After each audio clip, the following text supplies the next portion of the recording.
नमस्कार दोस्तों, मैं सुरेंद्र सिंह रावत और मैं अपने YouTube channel target with Surendra पर आपका हार्दिक स्वागत और हार्दिक अभिनंदन करता हूं। दोस्तों, जैसा कि मैं एक सेकंड ग्रेड टीचर हूं और आज मैं लेके आया हूं आपके सामने सेकंड ग्रेड 2013 का जो जीके का पेपर हुआ था वो उसका एनालिसिस करेंगे। उसमें हमें एनालिसिस करेंगे कितने क्वेश्चन एनालिसिस करते हैं, आप देखते जाइए।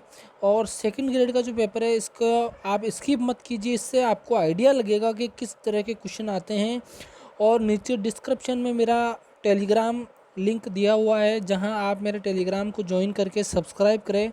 इंस्टाग्राम का लिंक भी दिया गया है, उसको भी फॉलो करें। और ट्विटर का लिंक भी दिया गया है, फॉलो करें। वहां आपको नई नई जानकारी अपडेट मिलती रहेगी। इसी के साथ बिना देर किए हम शुरू करते हैं जीके का पेपर 2013 का। देखो, पहला ही क्वेश्चन क्या पूछा है इसमें। पहला ही क्वेश्चन जो पूछा है वो पूछा है, देखो यहाँ पर देखिए, पहला ही क्वेश्चन क्या पूछा है कि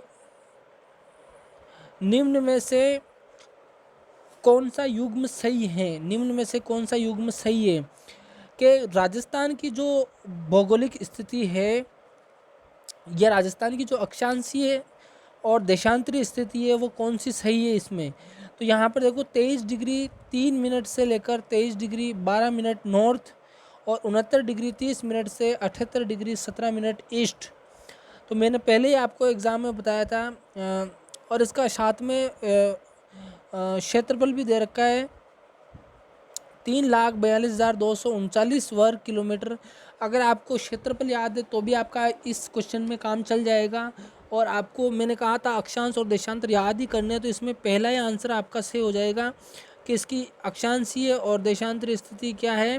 23 डिग्री 3 मिनट से 30 डिग्री 12 मिनट नॉर्थ और 69 डिग्री 30 मिनट से 78 डिग्री 17 मिनट ईस्ट, ये इसकी अक्षांशीय और देशांतरी स्थिति है राजस्थान की। तो ये आपको याद करना ही है। मैंने राजस्थान की लोकेशन मैंने पढ़ाई है, राजस्थान का लोकेशन ऑफ राजस्थान, उस वीडियो को आप कंप्लीट देखें तो आपको समझ में आ जाएगा कि राजस्थान की लोकेशन में किस तरह मैंने बताया है। उसके बाद में सेकंड क्वेश्चन पे चलते हैं।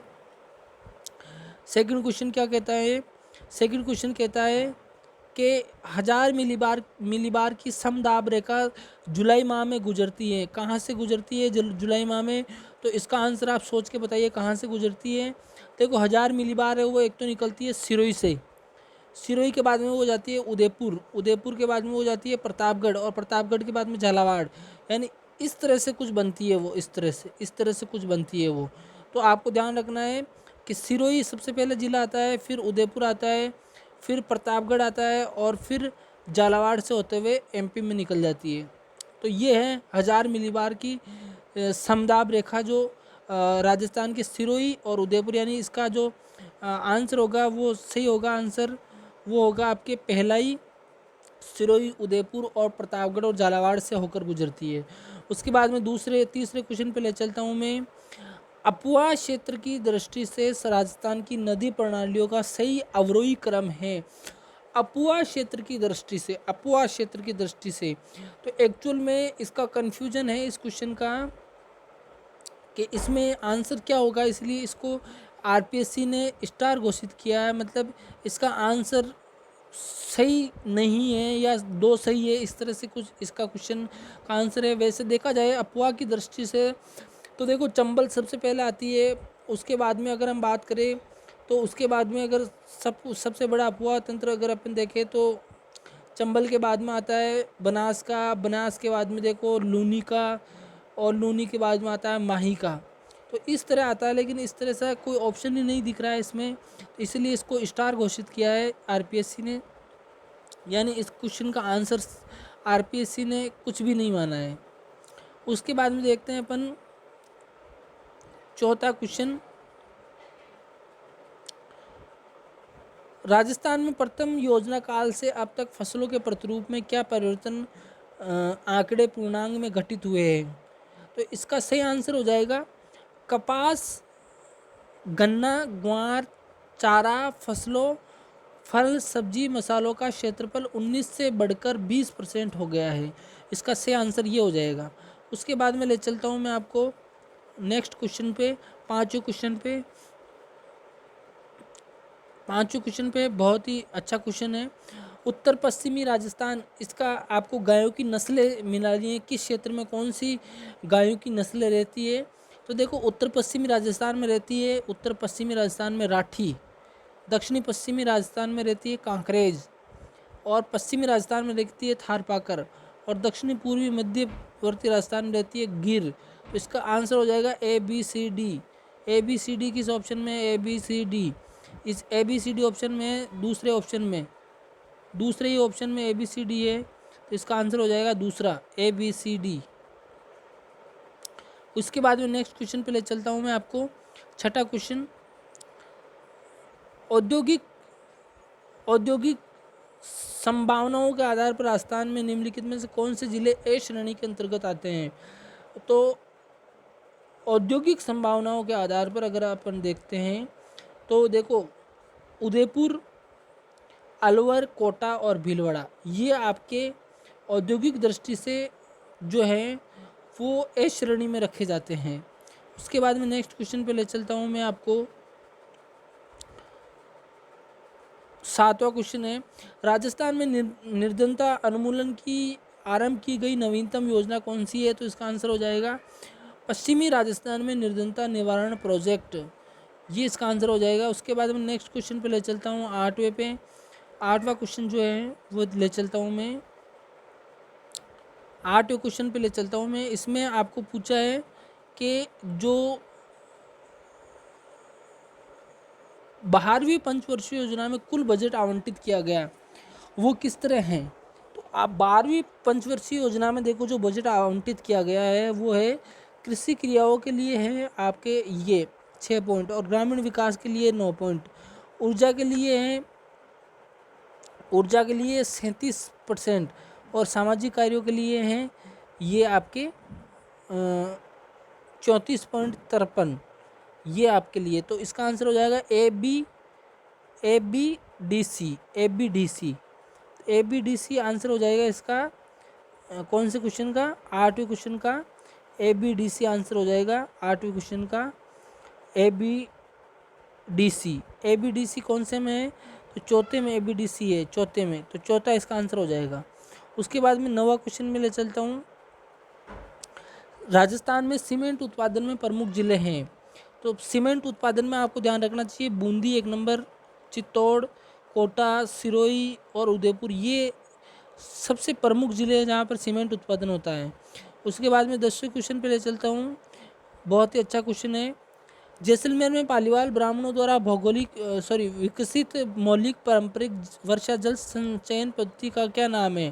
तो इसमें खड़ीन जो है परंपरागत जल संरक्षण, वर्षा जल संरक्षण की एक पद्धति है खड़ीन, तो वो पालीवाल ब्राह्मणों द्वारा विकसित की गई, तो इसका आंसर हो जाएगा 2 नंबर। उसके बाद में ले चलता हूँ, कौन सा कथन सही है, कौन सा कथन सही है। तो इसका आंसर हो जाएगा सही, आहड़ वासियों का महत्वपूर्ण व्यवसाय अयस्क तांबा गलाना और ताम्र वस्तुएं बनाना, यानी चौथा आंसर इसका सही हो जाएगा। उसके बाद में देखिए 12वां क्वेश्चन, निम्नलिखित में से किस इतिहासवेत्ता ने कालीबंगा को सिंधु घाटी की साम्राज्य की तीर्थ राजधानी बताया है। तो दशरथ शर्मा ने ये बताया है, तो इसका आंसर हो जाएगा 3 नंबर। उसके बाद में 13वां क्वेश्चन पे ले चलता हूँ। राजस्थान में प्रतिहार वंश के संस्थापक हरिश्चंद्र की राजधानी क्या है। तो हरिश्चंद्र की राजधानी मंडोर है। आपने मेरा अगर वीडियो नहीं देखा है गुर्जर प्रतिहार पे, वो जाकर देखे, सारे डाउट्स क्लियर हो जाएंगे आपके। उसके बाद में 13वां के बाद में 14वां क्वेश्चन है, पृथ्वीराज चौहान के तृतीय के समकालीन चंदेल शासक कौन था। तो परमर्दी देव से युद्ध होता है, तो परमर्दी देव है जो इसके समकालीन था, तो इसका आंसर हो जाएगा पहला। उसके बाद में ले चलता हूँ 15वें क्वेश्चन पे, अलाउद्दीन खिलजी के निम्नलिखित वीडियो को तो कालक्रम के अनुसार व्यवस्थित कीजिए। तो देखो सबसे पहले उसने किसको जीता, सबसे पहले जीता उसने रणथंभौर को जीता, उसके बाद में जीता उसने चित्तौड़ को जीता, उसके बाद में जीता उसने सिवाना को जीता, उसके बाद में जीता उसने जालौर को जीता। तो इसका आंसर हो जाएगा SCDB, SCDB, SCDB यानी पहला ही इसका आंसर हो जाएगा। 15वें क्वेश्चन का पहला ही आंसर हो जाएगा सही इसका, तो ये आपको क्लियर हो गया। उसके बाद में 16वां क्वेश्चन जो है 1572-73 में अकबर ने जोधपुर का किला किसको सुपुर्द किया? तो बीकानेर के राय सिंह को सुपुर्द किया। उसके बाद में 16वें के बाद में देखते हैं 17वां क्वेश्चन, राणा राज सिंह के समकालीन था। राणा राज सिंह के समकालीन कौन था? तो ये आपको पता होना चाहिए। राणा राज सिंह के समकालीन औरंगजेब भी था और जहांगीर भी था। इसीलिए ये जो राज सिंह वाला क्वेश्चन है इसमें ये डिलीट की श्रेणी में जाएगा, तो ये डिलीट कर दिया आरपीएससी ने। उसके बाद में देखते हैं कतिपय राजपूत शासकों की सूची नीचे दी जा रही है, इनमें से किन्हीं दो का चयन करें कि जिन्होंने मुगलों का सहयोग किया। तो साफ साफ नजर आ रहा है मुगलों का सहयोग किसने किया? एक तो मान सिंह ने किया था और एक राय सिंह ने किया था। मान सिंह और राय सिंह दोनों ने किया था, मान सिंह और राय सिंह ने। और आपको पता है चंद्रसेन और राणा सांगा दोनों ने इनका विरोध किया था। तो इसका आंसर हो जाएगा सी और डी, यानी पहला ही आंसर हो जाएगा। उसके बाद में 19वां क्वेश्चन, साधु सीताराम दास किस कृषक आंदोलन से संबंधित है? तो ये साफ साफ नजर आ रहा है बिजोलिया किसान आंदोलन से संबंधित है। किसान आंदोलन मेरी प्ले लिस्ट में जाकर आप देखें तो आपको समझ में आ जाएगा। यहाँ पर देखो प्रजामंडल और उनकी निर्माण वर्ष की सूची दे रखी है, वो जवानी है आपको। तो देखो इसमें आपको ध्यान होना चाहिए, डूंगरपुर 44 में हुआ, जयपुर 31 में हुआ और बीकानेर जो है वो 36 में हुआ और अलवर 38 में हुआ। तो इसका आंसर हो जाएगा A D B C. A D B C, A D B C किस में है? तो ए डी बी सी देखो आप, A D B C, A B D C, A B C D, sorry इसमें देखो आपके ये कौन सा क्वेश्चन है? 20वें में इसमें हो जाएगा, पहले में डूंगरपुर है ना, डूंगरपुर जो है वो 44 में हुआ तो डी, और उसके बाद में जयपुर 31 में हुआ ए, और बीकानेर 36 में हुआ, बीकानेर 38 में हुआ तो इसमें हो जाएगा सी, और अलवर जो है वो बी 36 में हुआ, अलवर 36 में हुआ। तो डी ए सी बी पहला आंसर हो जाएगा इसमें। उसके बाद में नेक्स्ट देखते हैं अपन, अजमेर का राजस्थान में विलय बहुत ही आसान क्वेश्चन है एकीकरण से। अगर एकीकरण का वीडियो नहीं देखा तो देखें आप। 1956 में राजस्थान में विलय हुआ था। उसके बाद में नेक्स्ट क्वेश्चन देखते हैं, कितने सोपानों में सिरोही का राजस्थान में विलय किया गया? कितने सोपानों में? तो 2 सोपानों में सिरोही का विलय किया गया। आपको ध्यान होना चाहिए, एकीकरण पढ़े आपको पूरा समझ में आ जाएगा। राजस्थान के स्वतंत्रता आंदोलन के दौरान गिरफ्तार होने वाली राजस्थान की पहली महिला थी, पहली महिला कौन सी थी?